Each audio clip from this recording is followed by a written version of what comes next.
everyone, and welcome back on my YouTube channel once again. So our unit 3rd is completed and now we are going to start our lecture from the unit 4th. And what is our unit 4th? Motion in a plane. कोई अगर बात है एक, अगर मान लो अगर हम किसी भी मोशन की अगर स्टडी करते हैं तो उसमें ये जाहिर सी बात है कि हम उसकी क्वांटिटी के बारे में पढ़ेंगे। और अगर फिज़िकल क्वांटिटी की जहाँ पे भी बात आती है तो हमें उसके लिए स्केलर और वेक्टर क्वांटिटी को पढ़ना पड़ता है। So in order to describe the motion of an object to be in two dimension or in a three dimension, we need to understand the concept of vector first. Two dimension या फिर three dimension में अगर आपकी motion की अगर हम बात करें तो वहाँ पे हमें वेक्टर के कंसेप्ट को पहले पढ़ना पड़ेगा या समझना पड़ेगा, क्योंकि बहुत सारी क्वांटिटीज होती हैं। Many quantities that are both magnitude and direction need special mathematical language. Mathematical language में ही हम उसको समझ सकते हैं। किसी भी चीज़ की अगर डायरेक्शन और मैग्नीट्यूड बहुत होते हैं, दोनों होते हैं, उसमें तो क्या होता है वहाँ पे हमारी वेक्टर क्वांटिटी होती है और ऐसे ही हमारी स्केलर क्वांटिटी होती है। तो क्या होता है, मोशन को पढ़ने से पहले हमें स्केलर क्वांटिटी और वेक्टर क्वांटिटी के बारे में अच्छे से पता होना चाहिए, ठीक है। So what is our scalar quantity? Scalar quantities क्या होती हैं? These are the physical quantity which have only magnitude but no direction. क्या होता है स्केलर क्वांटिटी में? इसमें सिर्फ मैग्नीट्यूड होता है बट डायरेक्शन नहीं होती। Only magnitude but not direction, ठीक है, बट नॉट डायरेक्शन। इसमें हमारी कोई डायरेक्शन नहीं होती बट मैग्नीट्यूड होता है। क्या होता है? स्केलर क्वांटिटी होती है। इसको हम स्पेसिफाई कैसे कर सकते हैं? It is specify completely bye a single number along with the proper unit, ठीक है। जैसे क्या एग्जांपल की अगर हम बात करें तो क्या हो जाएगा, जैसे आपका टेम्परेचर हो गया, मास या फिर लेंथ ले लो या टाइम ले लो या फिर वर्क का एग्जांपल ले लो आप। यहाँ पे इन सब में सिर्फ मैग्नीट्यूड है बट कोई डायरेक्शन नहीं है, ठीक है। अब बात करते हैं अगर हम अपनी वेक्टर क्वांटिटी की, तो वेक्टर क्वांटिटी क्या होती है अपनी? What is the vector quantities? Anyone can tell me? या if you don't know then don't worry, let me explain you the vector quantity. What is the vector quantity? These are the physical quantity which have both magnitude as well as direction. यहाँ पे हमारी magnitude भी होगा और direction भी होगी, दोनों होती हैं हमारे वेक्टर क्वांटिटीज़ में, ठीक है। And which obey the triangle parallelogram law of addition and subtraction.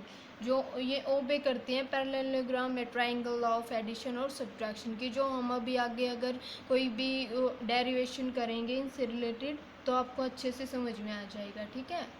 For example जैसे मान लो डिस्प्लेसमेंट हो गई आपकी, इसमें आपका मैग्नीट्यूड भी होगा और डायरेक्शन भी होगी, क्योंकि चेंज इन पोजीशन, अगर पोजीशन में चेंज हो रही है किसी भी चीज़ की तो वहाँ पे डायरेक्शन तो आपकी होनी है, मैग्नीट्यूड भी होगा और डायरेक्शन भी। तो हम कह सकते हैं कि आपकी वेक्टर क्वांटिटी है। डिस्प्लेसमेंट हो गई आपकी, एक्सेलरेशन हो गया, फिर वेलोसिटी को ही ले लो आप, वेलोसिटी भी आपकी वेक्टर क्वांटिटीज़ होगी। ये सब तो समझ में आ गया। स्केलर क्वांटिटी में क्या होता है? सिर्फ मैग्नीट्यूड होता है, डायरेक्शन नहीं होती। बट वेक्टर क्वांटिटी में आपके मैग्नीट्यूड भी होता है और डायरेक्शन भी होती है, ठीक है। अब बात करते हैं वेक्टर क्वांटिटी। अगर कोई भी क्वांटिटी वेक्टर की फॉर्म में है तो उसको रिप्रेजेंट कैसे करते हैं? Vector is represent by a bold face type and also by an arrow placed over a letter. किसी भी लेटर को अगर कोई वेक्टर क्वांटिटी है तो उसके ऊपर हम एरो से उसको शो करते हैं। हमें पता चलता है कि कोई भी, अगर मान लो जैसे हमने लिखा f लिख दिया, फिर x लिख दिया है, फिर y लिख दिया, तो इसको हम कैसे रिप्रेजेंट करेंगे वेक्टर के फॉर्म में? अगर करना हो तो हमें f, ये हमारा हो गया वेक्टर का साइन, ठीक है, x वेक्टर एंड y के ऊपर वेक्टर। यहाँ पे जो लेंथ होगी ना इसकी, length of the line gives the magnitude and the arrow head, ये क्या होगा आपका? ये क्या देगा? Direction, arrow head gives the direction. So ये हो गया हमारा वेक्टर को रिप्रेजेंट करने का तरीका, ठीक है। एंड अगर मैग्नीट्यूड की बात करें तो मैग्नीट्यूड को कैसे रिप्रेजेंट करते हैं, और मैग्नीट्यूड होता क्या है, the magnitude of a vector is often called is absolute value. हम मैग्नीट्यूड को उसकी एब्सोल्यूट वैल्यू भी कह सकते हैं किसी वेक्टर की। अगर रिप्रेजेंट करने की बात करें तो कैसे रिप्रेजेंट करेंगे, जैसे हमने ले लिया ये वी, इसको हम रिप्रेजेंट करते हैं मैग्नीट्यूड ऑफ वी को ऐसे, और ये अगर बाहर आ जाएगा तो वी। अगर मान लो इसके अंदर ये हमारा वी अगर नेगेटिव में है तो अगर ये बाहर आएगा तो ये हमारा पॉजिटिव में ही आएगा, ठीक है। और फॉर एग्जांपल अगर मान लो suppose a body has a velocity of 40 metre per second, अगर किसी भी बॉडी की वेलोसिटी हमने मान ली 40 metre per second due east की तरफ, अगर हम अब 1 सेंटीमीटर को अगर रिप्रेजेंट करते हैं वेलोसिटी की फॉर्म में 10 metre per second of line OP, OP है मान लो एक हमारी लाइन, ये मान ली हमने अपनी लाइन ओ से लेकर पी तक, तो वेलोसिटी क्या मानी थी हमने 40 मीटर पर सेकंड। अगर 10 मीटर पर सेकंड को हम मानते हैं, 10 मीटर पर सेकंड को हम मानते हैं 1 सेंटीमीटर, तो हमारा 40 मीटर पर सेकंड क्या हो गया 4 सेंटीमीटर इसके अकॉर्डिंग, ठीक है। 4 सेंटीमीटर अगर हम यहाँ से लेंगे तो ये हो जाएगा अपना ऐसे 1 centimetre, 2 centimetre, 3 centimetre and 4 centimetre, ठीक है। अब अगर रिप्रेजेंट करने की बात हो हमारी तो क्या होगा, the point P is called head और अ टर्मिनल पॉइंट। आपका P क्या हो जाएगा, टर्मिनल पॉइंट या फिर हेड पॉइंट, ठीक है। और पॉइंट जो है O है आपका, इसको क्या बोलेंगे हम, टेल या फिर इनिशियल पॉइंट, टेल या फिर इनिशियल पॉइंट, ठीक है। इसको वेक्टर को हम रिप्रेजेंट करते हैं ऐसे, इस representation of vector O P. इस पॉइंट को हम बोलेंगे हेड, ये एरो इस तरफ होगा हमारा, और ये हो जाएगा ओ, ये हमारी डायरेक्शन बताता है यहाँ पे एरो का साइन। अब अगर हम बात करें इसकी टाइप की तो वेक्टर को 2 टाइप में हम क्लासीफाई कर सकते हैं। कौन कौन से होते हैं हमारे, जैसे एक हो गया पोलर वेक्टर। पोलर वेक्टर क्या होता है आपका, polar vector which have a starting point. Polar vector, चलो मैं लिख के बता देती हूँ आपको।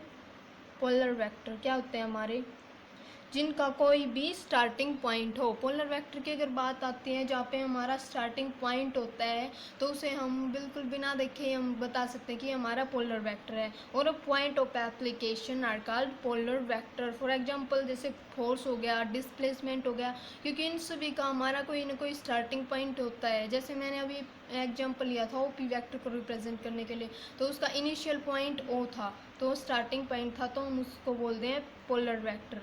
जैसे किसी भी चीज़ का हमारा जैसे स्टार्टिंग पॉइंट होता है, ये हो गया हमारा स्टार्टिंग पॉइंट यहाँ से, तो इसको हम बोलेंगे पोलर वेक्टर की फॉर्म में। जैसे फोर्स आपका, डिस्प्लेसमेंट, ये सब आते हैं आपके पोलर वेक्टर में। और सेकंड की अगर बात करें, सेकंड टाइप क्या होता है आपका, सेकंड टाइप में आता है आपका एक्सियल वेक्टर। एक्सियल वेक्टर में क्या होता है, the vector which represent the rotational effect and act along the axis of rotation are called axis vector। axial vector क्या होते हैं, जो भी rotational effect को represent करते हैं, rotational way में होते हैं आपकी। फॉर एग्जाम्पल जैसे आपकी होगी angular velocity, angular momentum, torque, जो रोटेशनल वे में आपको किसी भी चीज़ को रिप्रेजेंट करते हैं उसको हम एक्सियल वेक्टर बोलते हैं। जैसे देख कैसे होता है आपका एक्सियल वेक्टर, आपका क्लॉकवाइज डायरेक्शन में भी होता है ये, और आपका ये एंटी क्लॉकवाइज डायरेक्शन में भी होता है, ठीक है। अगर हम बात करें क्लॉकवाइज डायरेक्शन की, ये हो गया आपका एंटी क्लॉकवाइज डायरेक्शन में। एंटी क्लॉकवाइज में कैसे डायरेक्शन होगी आपकी, upward to downward to upward, ऐसे आपकी डायरेक्शन हो जाएगी एंटी क्लॉकवाइज रोटेशन में। और ये होगा आपका axis of rotation, axis of rotation, ठीक है। और ऐसे ही सेम होता है आपका क्लॉकवाइज डायरेक्शन में।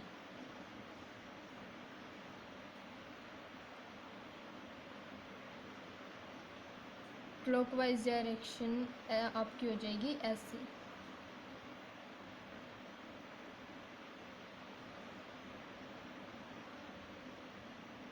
इसमें आपका एरो का साइन नीचे, तो ये आपकी डायरेक्शन यहाँ पे हो जाएगी नीचे की तरफ। ये हो जाएगा आपका एक्सियल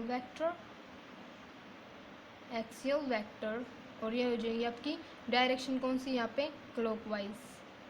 ठीक है, ये हो गई आपकी एंटी क्लॉकवाइज, ये क्लॉकवाइज। तो वेक्टर आप आई थिंक समझ गए होंगे कि क्या होता है। पोलर वेक्टर क्या होता है, जिसमें स्टार्टिंग पॉइंट और एक्सियल वेक्टर क्या होता है, जो रोटेशनल किसी भी ऑब्जेक्ट की रोटेशनल व्यू को दिखाता है, रोटेशनल इफेक्ट को दिखाता है। ठीक है, अब एक बात आती है हमारी ये कि अगर जो कई ऐसी हमारी फिजिकल क्वांटिटी होती है जिनकी कोई स्पेसिफिक डायरेक्शन नहीं होती है, बट डिफरेंट वैल्यू होती है डिफरेंट डायरेक्शन में। हर एक डायरेक्शन में हर बार उनकी डायरेक्शन में चेंज आ जाता है, बट उनकी जो हैव डिफरेंट वैल्यूज़ होती है डिफरेंट डायरेक्शन में। वैल्यूज़ डिफरेंट होती है बट कोई स्पेसिफिक कोई डायरेक्शन नहीं होती है उनकी। ठीक है, उनको हम क्या बोलते हैं, टेंसर्स। ये बात आपको चाहे आप नोट भी कर सकते हो इसको। टेंसर क्या होता है, the physical quantity which have no specified direction, कोई स्पेसिफाई डायरेक्शन नहीं होती है इनकी, but have different value in different direction. But जो भी डायरेक्शन होती है उसमें इनकी वैल्यू डिफरेंट होती है हर बार। जैसे एग्जाम्पल के तौर पे हमने ले लिया मोमेंट ऑफ इनर्शिया, आपका है फिर स्ट्रेस हो गया है, फिर सरफेस टेंशन। अगर पानी के ऊपर देखोगे सरफेस टेंशन, तो उसमें कोई स्पेसिफिक डायरेक्शन नहीं होती है, बट हर जगह आपका प्रेशर अलग अलग होता है, डिफरेंट वैल्यू होती है इन डिफरेंट डायरेक्शन में। तो ऐसी सिचुएशन जब आ जाती है तो हम उसको क्या बोलते हैं, टेंसर्स। ठीक है, अब अगर बात करें हम, कुछ इम्पोर्टेंट डेफिनेशन होते हैं हमारी वेक्टर से रिलेटेड। ठीक है, तो उसमें क्या होता है, जैसे आपका मान लो एक होती है आपकी, पहले नंबर पे अगर हम बात करें तो modulus of a vector. Modulus of a vector, modulus में एक को कैसे रिप्रेजेंट करते हैं हम, मॉडुलस को रिप्रेजेंट करने का तरीका हमारा ये, या फिर हम डायरेक्ट इसे बोल देते हैं ए। इस टाइप में क्या होता है modulus, a magnitude of a vector is called the modulus of the vector. ये अगर सिंपली वे में हम बोले तो मॉडुलस क्या होता है, मैग्नीट्यूड होता है किसी भी वेक्टर का। ठीक है, सेकंड नंबर अगर बात करें, यूनिट वेक्टर होता है एक अपना। यूनिट वेक्टर क्या होता है, यूनिट वेक्टर को vector having magnitude equal to the unity, जिसमें जो यूनिट वेक्टर होता है वो मैग्नीट्यूड होता है उसका, वो इक्वल किस चीज़ के होता है, यूनिटी के, मीन्स 1। जैसे रिप्रेजेंट करने का तरीका देखते हैं हम इसको, ए कैप, इस साइन को हम कैप भी बोलते हैं। ठीक है, और इसको यूनिट वेक्टर को रिप्रेजेंट करते हैं हम ऐसे ही कैप की फॉर्म में। ए कैप हो गया हमारा जैसे vector upon magnitude of the vector. ठीक है, इजिकल टू हो गया आपका ए, अगर इस मैग्नीट्यूड से बाहर निकालेंगे तो भी आपका आ जाएगा ए। तो हमारा क्या वैल्यू क्या है इसकी, यूनिटी। ठीक है, so we can say that a vector having magnitude equal to unity but having a specific direction is called a unit vector। इसकी कोई specific direction होती है, इसलिए तो हम इसको वेक्टर की फॉर्म में रिप्रेजेंट कर रहे हैं क्योंकि इसकी डायरेक्शन होती है। ठीक है, vector magnitude of A into A cap. ठीक है, hence and vector can be expressed as the magnitude time the unit vector along its own direction। अगर हम बात करें इसको कार्टेशियन कोऑर्डिनेट की फॉर्म में कैसे रिप्रेजेंट करेंगे, तो कार्टेशियन कोऑर्डिनेट में हम i cap into j cap and k cap की फॉर्म में एक्स एक्सिस, वाई एक्सिस और जेड एक्सिस के अलोंग हम इसको रिप्रेजेंट कर सकते हैं। ठीक है, कार्टेशियन कोऑर्डिनेट क्या होता है, अपना कोऑर्डिनेट सिस्टम में एक्स एक्सिस होता है, वाई एक्सिस होता है और जेड एक्सिस होता है। तो हम इसमें आई कैप और जे कैप और के कैप को एक्स एक्सिस, वाई एक्सिस और जेड एक्सिस की फॉर्म में रिप्रेजेंट कर सकते हैं। ठीक है, एक आता है आपका थर्ड नंबर पे नल वेक्टर। नल वेक्टर क्या होता है आपका, null vector a vector with magnitude 0। Null vector जो होता है उसमें आपका जो मैग्नीट्यूड होता है वो 0 होता है, and having an arbitrary direction is called a null vector. ठीक है, इसमें आपका मैग्नीट्यूड 0 होता है और उसकी डायरेक्शन होती है वो आर्बिट्री होती है। This vector is also known as zero vector and denoted by zero. ये तो आपको सिंपल सी बात है, तो आपको जैसे नल वेक्टर मैंने लिखा तो भी समझ में आ गया होगा। जैसे एग्जांपल ले लो, the velocity vector of a stationary object. अगर कोई भी ऑब्जेक्ट स्टेशनरी है तो उसकी वेलोसिटी वेक्टर क्या होगा, जीरो ही होगा, क्योंकि उसमें कोई चेंज नहीं हो रहा है पोजीशन में, स्टेशनरी ऑब्जेक्ट है। ठीक है। The acceleration vector of an object moving with uniform velocity. जो एक्सेलरेशन होगा वो तो उसके साथ मूव करेगा, बट जो वेलोसिटी वेक्टर है स्टेशनरी ऑब्जेक्ट का वो वहाँ पे हो जाएगा आपका नल वेक्टर। ठीक है। अब अगर बात करें हम फोर्थ नंबर पे आपके आते हैं इक्वल वेक्टर। इक्वल वेक्टर क्या होता है आपका, two vector are said to be equal if they have equal magnitude and the same direction. अगर उनकी मैग्नीट्यूड और डायरेक्शन सेम होती है तो वो होते हैं हमारे इक्वल वेक्टर। जैसे मान लो वेक्टर ले लिए हमने ए और बी, इस इनको हम रिप्रेजेंट करते हैं टू इक्वल पैरेलल लाइन से। जैसे देखो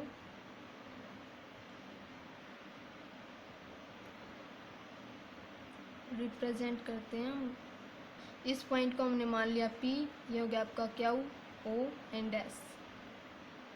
तो ये हमारा हो गया इक्वल वेक्टर। इक्वल में क्या होता है, इनका जो मैग्नीट्यूड होता है वो भी सेम इक्वल होता है और जो डायरेक्शन होती है वो भी सेम होती है, बिल्कुल जैसे कि आप देख सकते हो इसमें। ठीक है।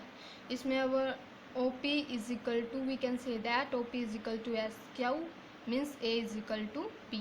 ठीक है, ये आपका हो गया इक्वल वेक्टर। और फिर we can say that free vector.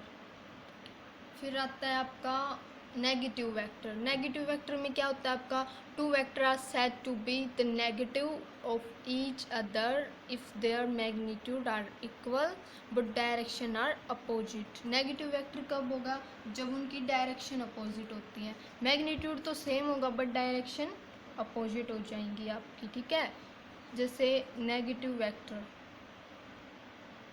क्या होता है आपका, जैसे हम रिप्रेजेंट करें इसको नेगेटिव वेक्टर को, हमारा वेक्टर है मान लो एक ए हो गया और ये हमने मान लिया ए नेगेटिव हो गया क्योंकि इसकी डायरेक्शन अपोजिट है।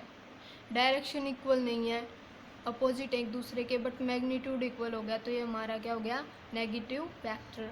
फिर आता है आपका कोलिनियर वेक्टर। तो कोलिनियर वेक्टर में क्या होता है आपका, कोलिनियर क्या होते हैं, if two or more vector are said to be collinear when they are act along the same line or a parallel line.